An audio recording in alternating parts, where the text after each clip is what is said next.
Gracias y gracias al Señor también por poder estar hoy aquí. Eh, si continuásemos con lo que estaba diciendo Maswell, podríamos decir que cuanta más gloria le damos a Dios con nuestra vida, más gozo recibimos. Cuanto más le damos a Él, más gozo recibimos. Y esto es algo que no debemos olvidar jamás, ¿verdad? Bueno, me da mucha satisfacción ver a Fabricio después de tanto tiempo. Que Dios os bendiga, a Elaine también, y el chico Rafa, ¿verdad? Bien, creo que es Rebeca, ¿no? La que falta, pero bueno, un enorme placer poder volver a teneros entre nosotros. Bien, estábamos haciendo la serie de Génesis, del libro de Génesis, el primer libro de la Biblia, y después de un pequeño lapsus que hemos tenido durante un par de domingos, vamos a volver a retomarlo. Luego bien es verdad que se acercan fechas donde la Navidad de alguna manera pues toma un protagonismo especial, siempre debería de tomarlo en nuestra vida, pero bueno, nos centraremos en cultos que tengan que ver con la Navidad, ¿verdad? Por lo menos hasta finales del mes de diciembre. Pero hoy vamos a centrarnos, vamos a volver al libro de Génesis, vamos a considerar un capítulo muy interesante, es el capítulo 23 de Génesis, y vamos a leerlo completamente. Puedes leerlo en la versión que tú tengas, yo leeré Reina Valera, ¿no? Leeré NTV. Y dice así, capítulo 23 del libro de Génesis, verso 1. A la edad de 127 años, Sara murió en Kiriat Arba, actualmente se llama Hebrón, en la tierra de Canaán. Allí Abraham hizo duelo y lloró por ella. Luego se apartó del cuerpo de su esposa y dijo a los ancianos hititas, aquí estoy, vivo entre vosotros como forastero y extranjero. Por favor, vendedme una parcela de terreno para darle un entierro apropiado a mi esposa. Óyenos, Señor, respondieron los hititas a Abraham. Eres un príncipe de Dios, un príncipe de honor entre nosotros. Escoge la mejor de nuestras tumbas y entiérrala allí. Ninguno de nosotros se negará a ayudarte en ese sentido. Entonces Abraham se inclinó hasta el suelo ante los hititas y dijo, ya que vosotros tenéis disposición, tenéis voluntad a brindarme esa ayuda, ser tan amables de pedir, interceder por mí ante Efrón, hijo de Zohar, que me permita comprar su cueva en Macpela, que está al final de su campo. Yo pagaré el precio total en presencia de testigos a fin de tener un lugar permanente donde enterrar a mi familia. Efrón estaba sentado allí, entre los demás, y respondió a Abraham mientras los demás escuchaban. Habló públicamente delante de todos los ancianos hititas de la ciudad. No, mi señor, le dijo a Abraham, por favor, óyeme, yo te regalaré el campo y la cueva. Aquí mismo, en presencia de mi pueblo, te lo regalo. Ve y entierra a tu esposa. Abraham volvió a inclinarse hasta el suelo ante los ciudadanos del lugar y respondió a Efrón a oídos de todos, no, escúchame, yo te lo compraré, permíteme pagar el precio total del campo para poder enterrar allí a mi esposa. Efrón respondió a Abraham, mi señor, por favor, escúchame, el campo vale 400 monedas de plata, pero ¿qué es eso entre amigos? Ve y entierra a tu esposa. Abraham estuvo de acuerdo con el precio sugerido por Efrón y pagó la cantidad total, 400 monedas de plata, pesadas según la norma de los comerciantes, y los ancianos hititas presenciaron la transacción. Así que Abraham compró la parcela que pertenecía a Efrón en Macpela, cerca de Manré. La parcela constaba del campo, la cueva y todos los árboles que la rodeaban. se transfirió como propiedad a Abraham como posesión permanente en presencia de los ancianos hititas, en la puerta de la ciudad. Después Abraham enterró a su esposa Sara allí, en Canaán, en la cueva de Macpela, cerca de Manré, también llamado Hebrón. Así que el campo y la cueva de los hititas pasaron a manos de Abraham para ser usados como lugar de sepultura permanente. Amén. Hasta aquí la palabra del Señor. Vamos a pedirle al Señor que nos ayude a entenderla. Amado Padre, te damos muchísimas gracias por poder estar en libertad considerando tu palabra, Señor. Te rogamos que sea tu Espíritu Santo el que venga a iluminar cada uno de nuestros corazones, nuestro entendimiento, Señor. Que podamos salir de aquí, Señor, totalmente convencidos de que eres tú el que nos está pidiendo, el que nos está alentando, el que nos está empoderando, Señor, por medio de ella. Padre amado, muchas gracias por tu palabra y muchas gracias por la presencia de tu Espíritu entre nosotros. Amén y amén. Muy bien, bueno, vaya capítulo, ¿no? Capítulo 23, podríamos decir que todo terminó para Sara. Es un capítulo luctuoso, es un capítulo de una muerte, de un entierro, ¿verdad? Y si yo os preguntara aquí, ahora, a cada uno de vosotros, ¿todo terminó para Sara? ¿Se acabó? Ahí está la clave de este capítulo. ¿Qué pasa después de la muerte?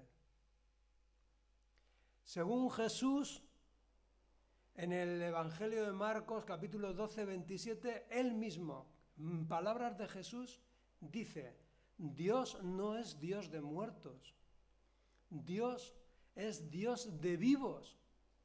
Con lo cual, para él, cada alma tiene tanta importancia durante este tránsito como en el posterior. Dios es un Dios de vivos, no de muertos. Ahora bien, el regalo de la vida no termina aquí, ¿verdad? La vida es maravillosa, de verdad. La verdad es que pasamos por trances, pasamos por momentos difíciles en la vida y pareciera que no es tan agradable, ¿verdad? Pero la vida en sí es un inmenso regalo, es un maravilloso regalo que no termina con nuestro tránsito en la tierra. Esto solamente es un paréntesis que tenemos que aprender a vivir. Dice el apóstol Juan en su primera carta, en el capítulo 5, dice: este es el testimonio que Dios ha dado. Él nos dio vida eterna y esa vida está en su Hijo.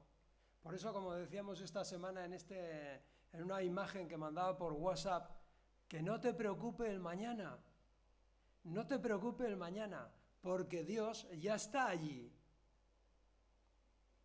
A veces el Señor Jesús tenía que corregir a sus apóstoles y decir: no os preocupéis por el día de mañana. Y lo dijo una y otra vez. Se preocupaban en las tormentas, se preocupaban por los alimentos que tenían que tener, se preocupaban por infinidad de cosas. Y el Señor Jesús tenía que decir una y otra vez: no se turbe vuestro corazón, no os inquietéis. Y yo te diría en esta mañana: no te preocupe el mañana, ocúpate en el día de hoy, pero no te preocupe el mañana, porque Dios ya está allí, Él ya llegó, Él es eterno, Él estaba en el pasado, como hemos leído en esta mañana, dice: desde antes de la fundación del mundo, Él ya se ocupó de ti, y lo hizo por amor, pero es que se va a ocupar de ti después también, y lo hará con el mismo amor. Y esta es una verdad. Aquí ya no se trata de poner a Dios como objeto de estudio. Dios no es un objeto de estudio. Dios es alguien que obra, que tiene poder y que actúa en nuestra vida cuando vivimos en fe. Ya no se trata tanto de conocer cosas acerca de Dios, sino de vivir personalmente con ese Dios que nos revela la Biblia, ¿verdad? Una persona que vive en fe y por fe en Cristo actúa en todas las circunstancias de su vida, en todas, de la consciente de esta realidad, consciente de esta presencia de Dios. No es que conozca cosas acerca de Dios, porque si solamente conozco cosas acerca de Dios, cuando llegue el momento de la prueba, eso me va a servir de muy poco. No me va a servir prácticamente de nada el conocer. Se trata de experimentar el poder de Dios en mi vida. Es vivir, es caminar en fe. Dios no puede ser solamente un objeto de estudio en nuestra vida. Es mucho más que eso, es el Dios vivo, es el Dios creador, es el autor de la vida, es el que te sustenta y el que me sustenta, es el que me acompaña, es el que me ve en mi caminar diario, es el que me acompaña en las pruebas. Y si ese es nuestro Dios, un Dios que tiene poder, un Dios que tiene la posibilidad de intervenir en tu vida, cuando llegue el momento de la prueba, ese va a ser un Dios que te va a servir para agarrarte a Él. Pero si Dios solamente es un mero conocimiento, cuando llegue la prueba, no me va a servir de nada. Me voy a preocupar. Y qué diferente es transitar por la vida con la perspectiva del reino de los cielos que nos presenta Cristo frente a hacerlo con una mentalidad terrenal, material y sin ninguna esperanza. ¿Cuántas personas están buscando aquí y allá? Parece que hay cosas más importantes, ¿verdad?, que cultivar esa relación con Dios, esa relación espiritual. ¿No os parece que a veces Dios ocupa el último lugar de nuestras actividades? ¿El último lugar? Si tengo tiempo, ¿algo le puedo dar a Dios? Cuando Él te lo ha dado todo. Qué diferente es vivir en fe a vivir sin ella. La Biblia no nos oculta que hay un trance por el que toda persona debe atravesar, pero también nos revela detalles importantes para poder afrontar ese trance. ¿De qué trance nos está hablando aquí? De la muerte de su esposa. Está hablando del trance de la muerte. La vida es asombrosamente maravillosa y el autor de la misma vida es el que nos da las instrucciones. ¿Para qué? Para poder hacer el mejor uso de ella. Estábamos diciendo hace un momento que cuanta más gloria le damos a Dios, más nos gozamos en Él. Fíjate. Y Dios no se ha limitado solamente a dejarse conocer, sino que nos ha dado las instrucciones para sacar el máximo provecho de la vida. Y el máximo provecho de la vida lo sacamos cuando le damos gloria a Él. Cuando estamos caminando conscientes de su realidad, conscientes de un Dios vivo que interviene. En esto podríamos poner infinidad de ejemplos y no los voy a poner, pero la cuestión es que todo lo que haces en la vida, desde que te levantas hasta que te acuestas, es importante hacerlo conscientes de su presencia, de su realidad, de que Él puede intervenir, de que Él es el Todopoderoso. Pero vamos a volver al trance de la muerte. ¿Sabes? Que de hecho la Biblia habla de dos muertes. En Apocalipsis 21:8 dice lo siguiente: pero los cobardes, los incrédulos, los abominables, los homicidas, los fornicarios, los hechiceros, los idólatras y todos los mentirosos tendrán su parte en el lago que arde con fuego y azufre, que es la muerte segunda. O sea, que hay dos muertes. Anda, pues estamos pensando en una que nos preocupa, pero igual nos tendría que preocupar más la segunda. Es un trance, ¿verdad? Ahora, ¿qué es la muerte sino una separación, ¿verdad? Una separación que puede ser temporal y también definitiva. Dice Apocalipsis en el capítulo 20, verso 6, benditos y santos son aquellos que forman parte de la primera resurrección. ¿Por qué?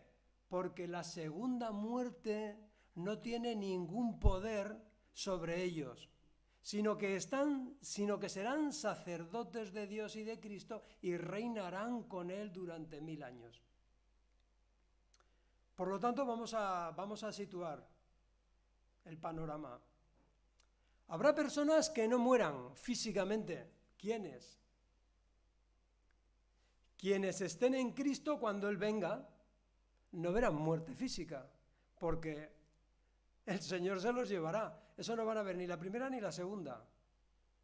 Habrá personas que mueran físicamente una vez, los que están en Cristo, y Él todavía no haya venido. Pero habrá personas que mueran dos veces, una físicamente y otra definitivamente, la segunda muerte.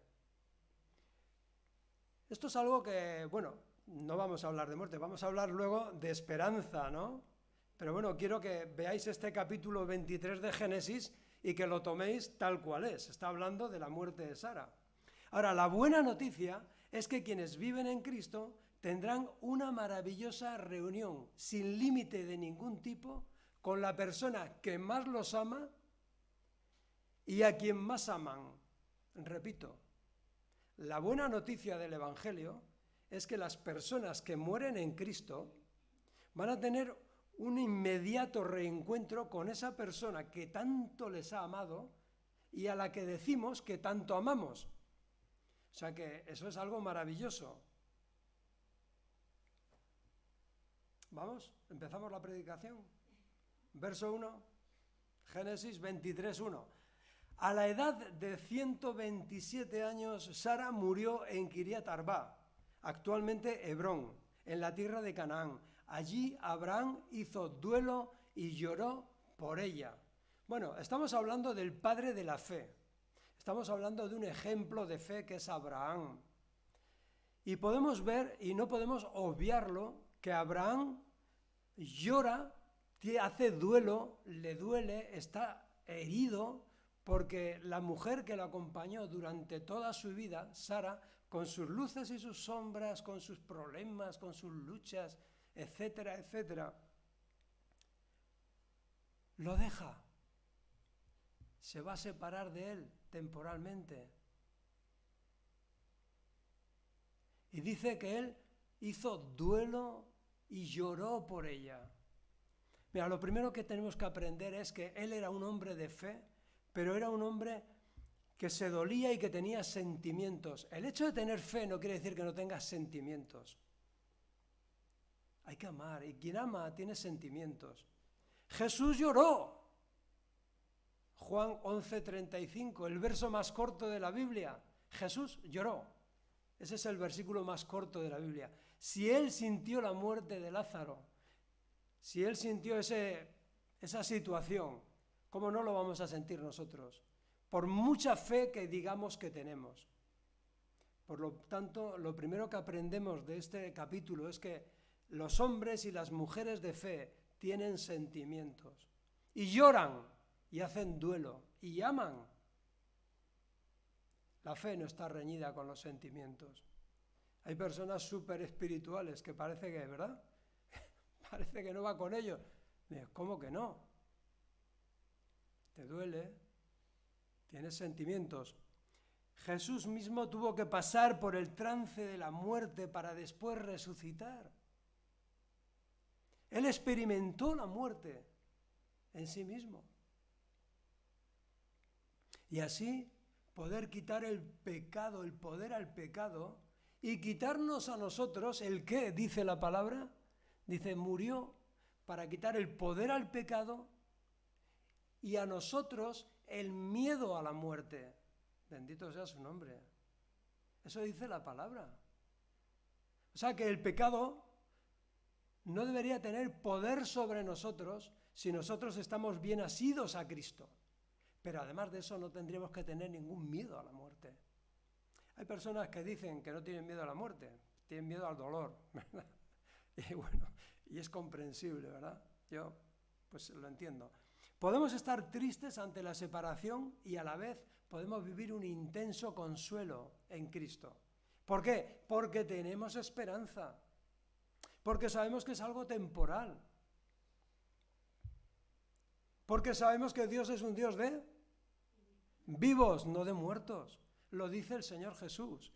Ahora dice en el verso 3, luego se apartó del cuerpo de su esposa y dijo a los ancianos hititas, aquí estoy, vivo entre vosotros como forastero y extranjero. Por favor, vendedme una parcela del terreno para darle un entierro apropiado a mi esposa.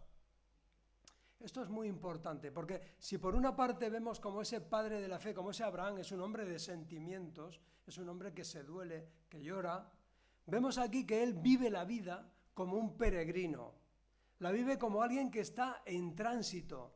Y la pregunta que podemos hacernos, ¿cómo la estoy viviendo yo? ¿Como que me voy a quedar aquí para siempre? ¿Como que lo que estoy haciendo es permanente? No podemos pensar así. Tenemos que pensar como peregrinos y somos personas de fe. Y vamos camino a esa nueva Jerusalén.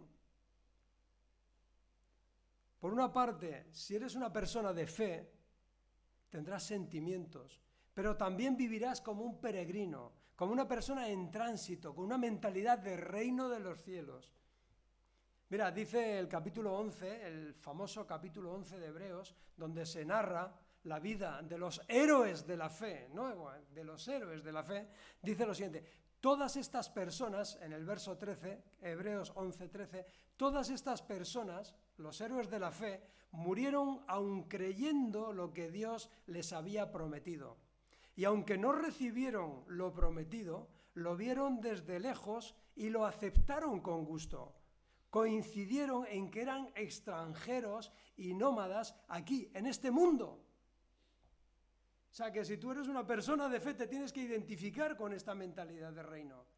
Eres un forastero, eres una forastera, estás en tránsito.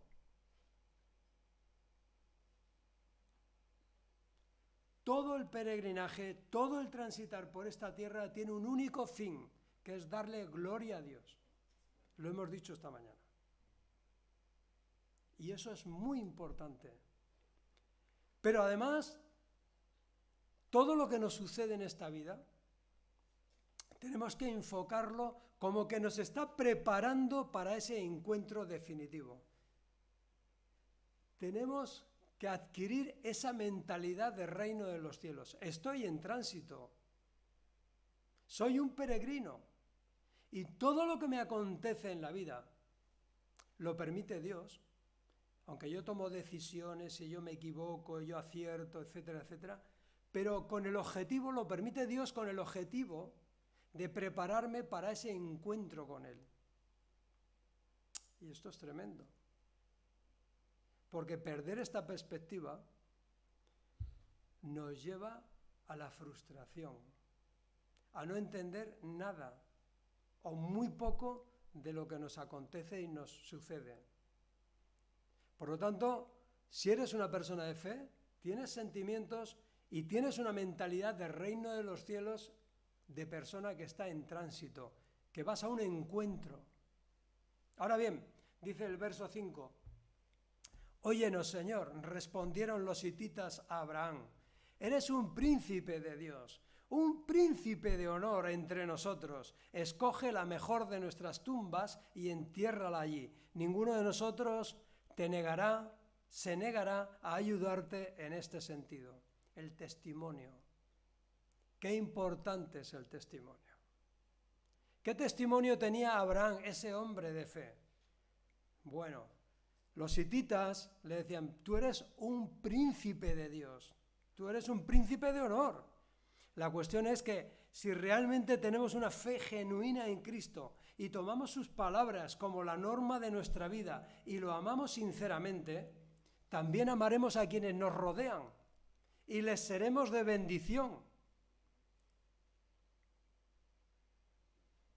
En definitiva, tendremos un buen testimonio. Personas con sentimientos, personas que están en tránsito y personas con un buen testimonio. ¿Cómo es nuestro testimonio con los de fuera? Qué importante es esto.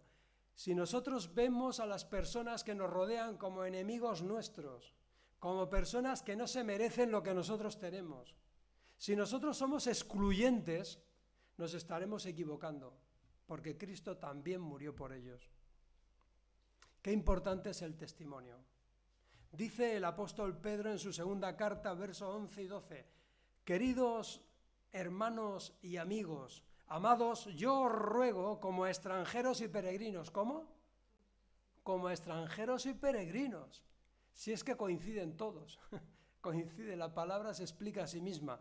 Que os abstengáis de los deseos carnales que batallan contra el alma. Y dice, manteniendo buena vuestra manera de vivir en la iglesia, entre los hermanos. No, entre los gentiles, manteniendo vuestra manera de vivir, vuestra buena manera de vivir entre los gentiles, para que en lo que puedan murmurar de vosotros, como de malhechores, glorifiquen a Dios en el día de la visitación, al considerar vuestras buenas obras. Por lo tanto, Abraham, además de ser un hombre de sentimientos, además de tener una mentalidad de peregrino, es un hombre que tiene un testimonio limpio y poderoso entre los gentiles, entre los que no eran de la fe. Por eso, a veces, pensamos que el testimonio, nuestro testimonio es el que podamos presentar aquí, en la iglesia, cuando estamos con los hermanos. No es verdad. No es verdad. No es verdad.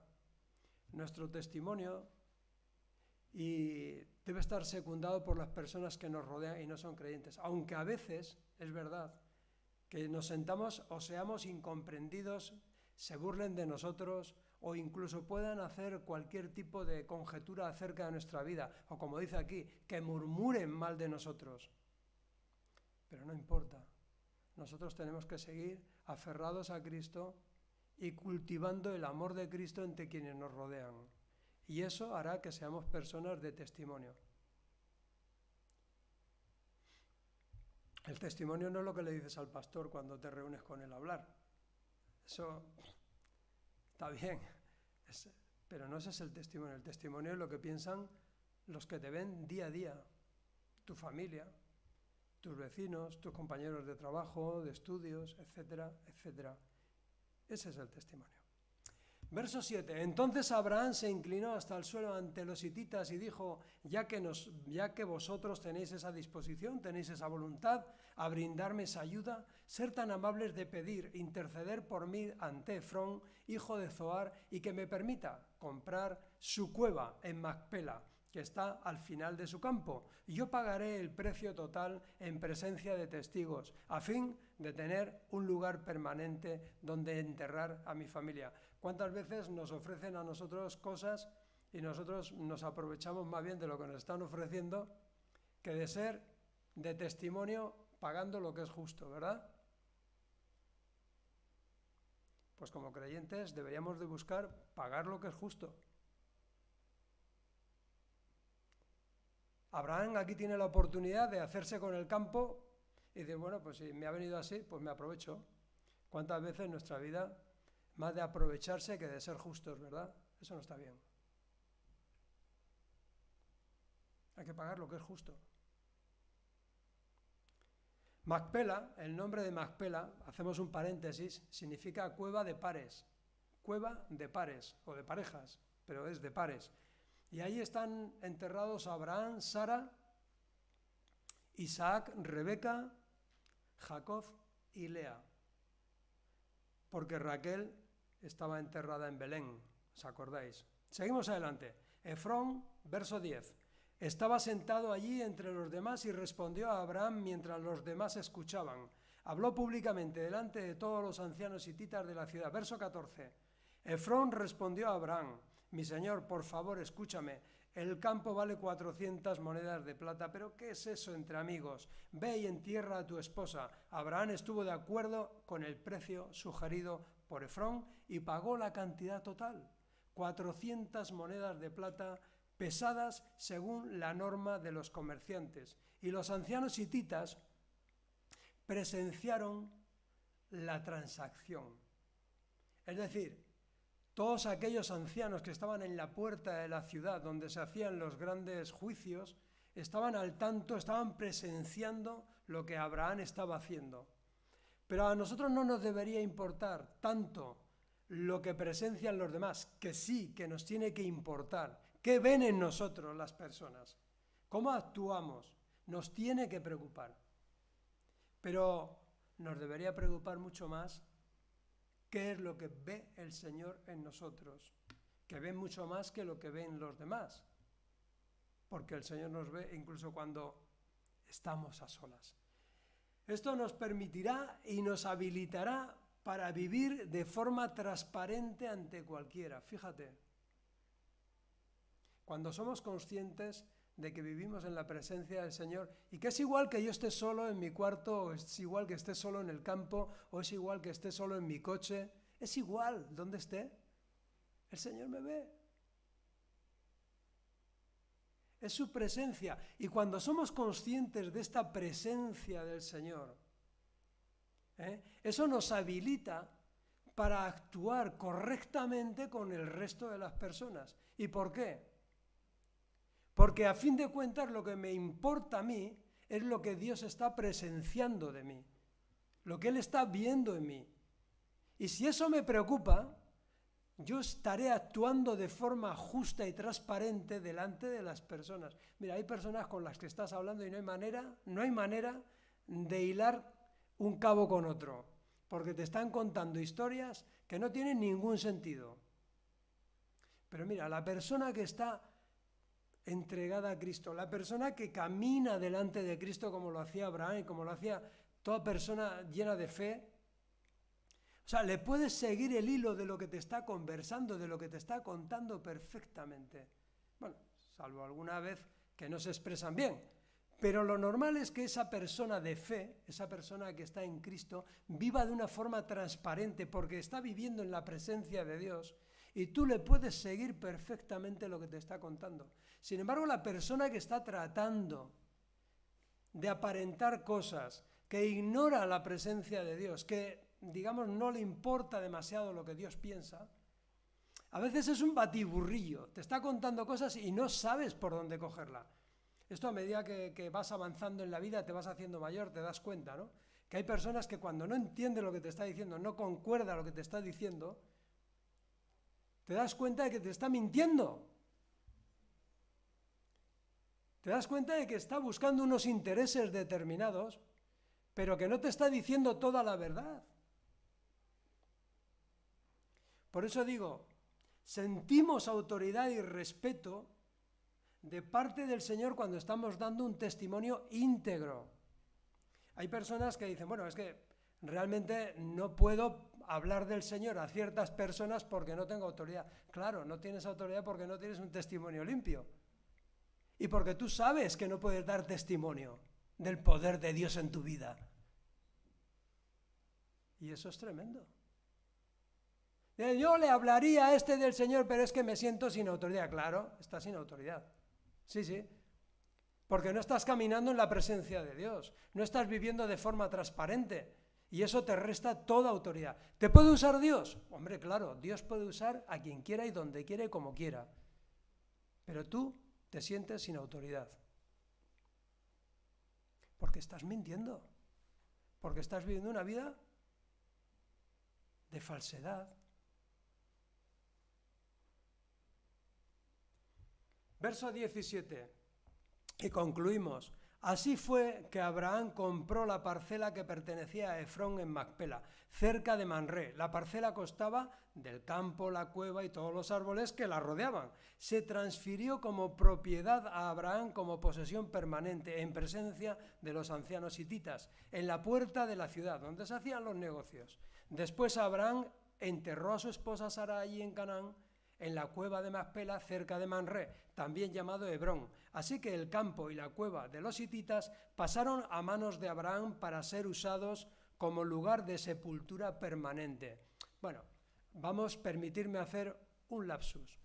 Luego continuamos, pero Hebrón, esta ciudad, el nombre Hebrón significa unidad, unión. Y está como a unos 30 kilómetros al sur de Jerusalén, ¿vale? Y tiene como unos 300.000 habitantes, un poco más o menos como Pamplona.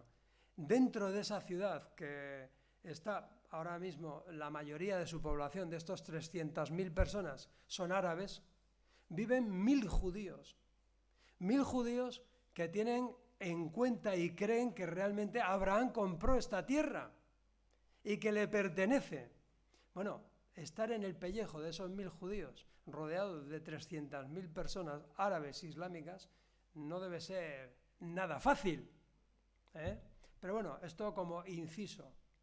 Ahí está Hebrón, se sigue llamando Hebrón, su significado es unión, unidad.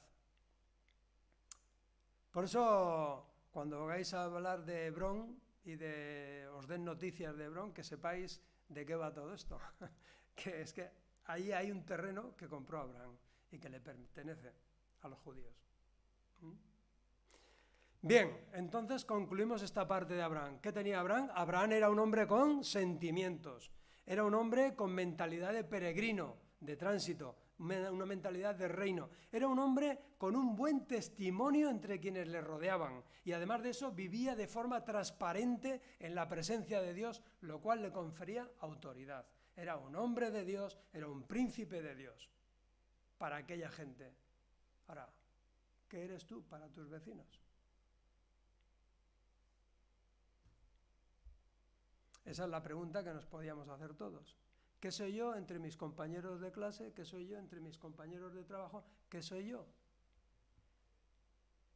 ¿Cómo me ven? Bueno, entonces todo acaba aquí, se acabó Sara, ya no vuelve a salir más Sara para nada. No. ¿Qué pasa después de la muerte, verdad? ¿Y qué puedo esperar después? ¿Qué pasará? Cuando paso ese trance, ¿qué ocurre, verdad? No nos vamos a extender mucho, pero sí que vamos a dejar unas pinceladas, unas señales que ¿quién nos las da? Pues el mismo Señor Jesucristo nos habla de qué pasa después de la muerte. Hay muy pocas cosas en la Biblia, pero las suficientes para que vivamos con esperanza. La historia de Sara no acaba ahí, porque estamos hablando de un Dios de vivos. Y dice Cristo en el Evangelio de Lucas, capítulo 16, ¿qué historia es esta? Está constantemente, en todo ese capítulo 16, está el Señor hablando con aquellas personas que estaban con Él y poniéndolos en la perspectiva adecuada. Él estaba enseñando. ¿A qué se dedicaba el Señor Jesús? A sanar y a enseñar, ¿no? A sanar y a enseñar. Y estaba hablándoles acerca de lo que realmente tiene importancia, de que Él pongan las cosas en su sitio. Cuando el Señor Jesús dice aquello de buscar primeramente el reino de los cielos y todo lo demás os será añadido. No lo dice por decir, es que quiere que cambie tu perspectiva de la vida, es que quiere que entiendas qué es lo que realmente tiene valor. Y aquí el Señor llega en el versículo 19 y les da una parábola, que yo dudo que sea una parábola, por una simple razón, porque una parábola es una historia ficticia inventada para hablar de algo, pero aquí da nombres, y cuando da nombres no es tanto parábola, es más bien una historia que Él nos adelanta, porque dice que se trata de Lázaro. O sea, no es una historia ficticia, es algo que Él está adelantando. Y dice, verso 19, Jesús dijo, había un hombre rico que se vestía con gran esplendor en púrpura y lino de la más alta calidad y vivía rodeado de lujos. Tirado a la puerta de su casa había un hombre pobre llamado Lázaro, quien estaba cubierto de llagas, y mientras Lázaro estaba tendido, deseando comer las sobras, los restos de la mesa del hombre rico, los perros venían y le lamían las llagas abiertas. Vaya diferencia, ¿no? Uno vestido de púrpura y el otro con las llagas abiertas, queriendo comer las mondaduras, las peladuras de lo que tiraban ellos. Ese es el panorama. Con el tiempo el hombre pobre murió. ¿Y qué? Antes que el rico, claro, con la vida que estaba llevando.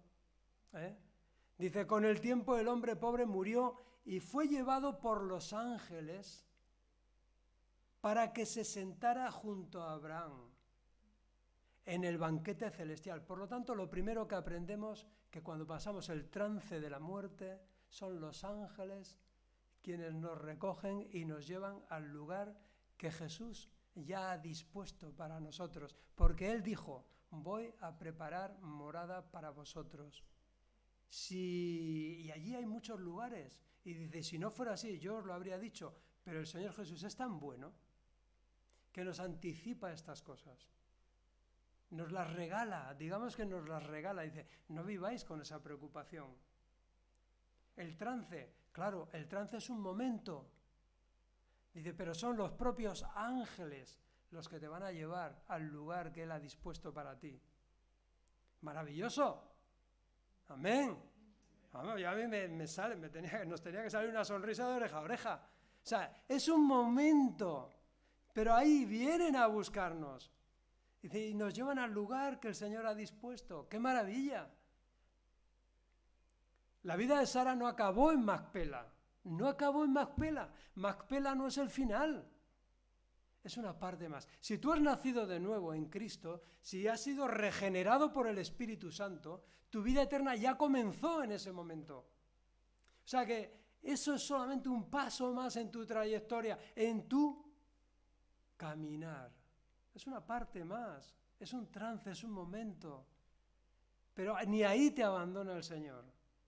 ¿No? Y dice, ausentes en el cuerpo, presentes al Señor. ¿Eso dice Pablo o no? Dice Pablo, confiamos, dice Pablo. Confiamos y quisiéramos estar ausentes de este cuerpo y presentes al Señor. Dice, por tanto, y concluye, por tanto, si esto es así, si tú crees esto, dice Pablo, procuramos también, o ausentes o presentes, serle agradables. Es igual, en el cuerpo o fuera del cuerpo, procuramos serle agradables al Señor. Caminar en su presencia de forma transparente. No somos más de lo que somos realmente. No tenemos que aparentar nada. Si tenemos poca fe, podemos decir, tengo poca fe, Señor, dame más fe. Si yo sé que estoy en una situación de desorden, Señor, ayúdame a poner orden en mi vida. Hablaba esta semana con un chico, ¿no? Y yo decía, pídele a Dios que te dé el poder para cambiar esa situación. No estamos hablando de un Dios que es objeto de estudio, estamos hablando de un Dios que tiene el poder y la capacidad de cambiar tus circunstancias. Estamos hablando de un Dios vivo, de un Dios que gobierna el universo. Dice el Señor Jesús, toda autoridad me ha sido dada en el cielo y en la tierra. El hombre rico también murió y fue enterrado. Y fue al lugar de los muertos. Allí, en medio del tormento, vio a Abraham a lo lejos, con Lázaro junto a él. Segunda cosa que aprendemos, nos reconoceremos. ¡Qué maravilla! Habrá reencuentros. Habrá reencuentros. Tendremos esos reencuentros. Dice, el hombre rico gritó, Padre Abraham, ten piedad, envíame a Lázaro para que moje la punta de su dedo en agua y refresque mi lengua. Estoy en angustia en estas llamas. Tercera cosa que aprendemos, seremos conscientes de lo que nos está pasando. Tendremos conciencia. Los ángeles nos llevarán, tendremos reencuentros, pero además seremos conscientes. ¿Quién dijo eso de que ahora hay muchas personas que le dicen, bueno, nadie vino, de los que han muerto nadie ha vuelto para decir lo que hay allí, ¿verdad? ¿Por qué voy a creer esto, verdad? Yo creo que en el fondo lo que les ocurre es que les gustaría que no hubiera nada. Más bien. Porque claro, o quieres estar en la situación del pobre, o sabes que te espera la situación del rico. Entonces mejor que no haya nada, ¿no? Hay personas que a veces dicen, yo no creo que haya nada, ni que... Lo que sí vemos aquí en la situación del rico es que él se mantiene en sus deseos. ¿Qué ocurre? Dice, Abraham le dijo, recuerda que tuviste todo lo que quisiste durante tu vida, y Lázaro no tuvo nada. Ahora él está aquí, recibiendo consuelo, y tú estás en angustia. Otra cosa que aprendemos después de la muerte, tendremos recuerdos, pero espero que sean buenos. Espero que sean buenos, ¿no? Porque le dice a Abraham, Le dice al rico, recuerda que tú tuviste todo y que este no tenía nada. Recuerda. Otra de las cosas que habrá es, podremos recordar, seremos conscientes, nos acordaremos de lo que hayamos hecho. Tremendo. Tremendo. Claro que Lázaro fue al seno de Abraham, pero después de la resurrección de Cristo, los que mueren ya van a la presencia del Señor, no están esperando en el seno de Abraham. Ahí estuvieron hasta que Cristo resucitó. Esto es un apunte. Y seguimos avanzando, dice, además hay un gran abismo que nos separa. Ninguno de nosotros puede cruzar hasta allí y ninguno de vosotros puede cruzar hasta aquí. Entonces el hombre rico dijo, por favor, padre Abraham, al menos envíalo a la casa de mi padre. Tengo 5 hermanos y quiero advertirles que no terminen en este lugar de tormento. Abraham le dijo, Moisés y los profetas ya les advirtieron, tus hermanos pueden leer lo que ellos escribieron. El hombre rico respondió, no, padre Abraham, pero si se les envía a alguien de los muertos, ellos se arrepentirán de sus pecados y volverán a Dios. Pero Abraham le dijo, si no escuchan a Moisés y a los profetas, no les persuadirán por más que alguno se levante de los muertos. Solo salva la fe. Solo salva la fe. Solo salva creer en el mensaje que Dios ha dado. Solo salva creer que es a través de su Hijo Jesús que Él ha hecho todo lo necesario para que nosotros terminemos en su presencia cuando dejemos este cuerpo. Muchas personas vieron los milagros de Jesús, muchas personas vieron a Lázaro resucitar, muchas personas en Jerusalén escucharon que Jesús había resucitado, pero no muchas personas creyeron el testimonio. No son las señales las que salvan, no son las no es nada de eso, es la fe en lo que Dios ha dicho. Y mira, hay un verso muy importante en la epístola de Juan, cuando dice que el testimonio que Dios ha dado es que envió a su Hijo a morir por nosotros. Y el que no cree en el testimonio de Dios, hace a Dios mentiroso. Cuando alguien no cree en el testimonio de la palabra de Dios, que Cristo vino por obra y gracia del Espíritu Santo a morar entre nosotros, como vamos a recordar ahora en estas fechas que se aproximan, cuando no creemos eso, estamos diciendo que Dios es mentiroso, porque no creemos lo que Él ha dicho. Y aquí Abraham le tiene que decir, si no cree a los profetas, si no cree el mensaje del Evangelio, no vale de nada que nadie se levante entre los muertos y le dé testimonio, porque tendrá un soponcio, eso sí, tendrá un soponcio, pero no quiere decir que se vaya a convertir ni que se vaya a salvar. Lo que salva es la fe en Cristo Jesús. Lo que salva es creer en lo que Él dijo.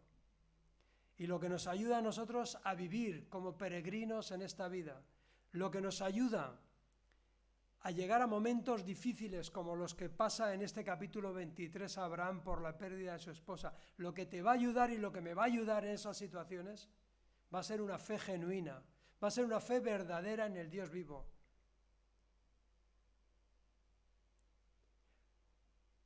El testimonio en nuestra vida debe ser un testimonio transparente de fe genuina y poderosa en este Dios.